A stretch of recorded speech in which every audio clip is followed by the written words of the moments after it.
ఆకాశం పచ్చగా ఉంది. అది కళ్ళు మింగిన బులుగు పేటీన్స్ కనిపించే కలరు. యాక్సెప్టెడ్. ఇంకా కూటమి మీద విషయం చిమ్మడానికి సిద్ధమా? సిద్ధం. పెన్షన్ ఇస్తున్నారా?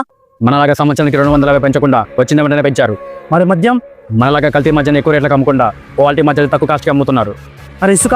మనలాగా టన్ను వేలల్లో అమ్మకుండా ఫ్రీగా ఇస్తున్నారు. మరి 3 సిలిండర్లు?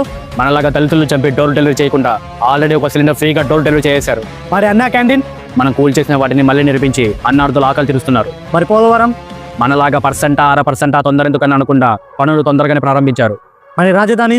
మనలాగా 3 రాజధానుల పేరుతో పాంగనామాలు పెట్టకుండా అమరావతికి పునాదులు వేశారు. మరి డిఎస్సి నోటిఫికేషన్? మనలాగా సంవత్సరానికి ఒకటి ఇస్తానని చేతులు ఎత్తేయకుండా చేపల డేటికి ఇచ్చేశారు. మరి పెట్టుబడులు? మనలాగా ఫాస్ట్ ఫుడ్ పనులు చేపల కుట్లు కాకుండా పెద్ద పెద్ద కంపెనీలు తెచ్చారు. మరి లాండ్ ఆర్డర్?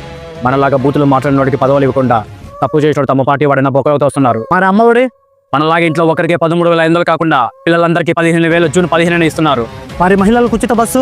స్వాతంత్ర దినోత్సవం రోజున ఆ పథకానికి స్వాతంత్రం కల్పించనున్నారు. పని, పథకం, పాలన మూడిట్లో ముందుంది కూటమి. ఇంకా మనం ఏం చేయాలి?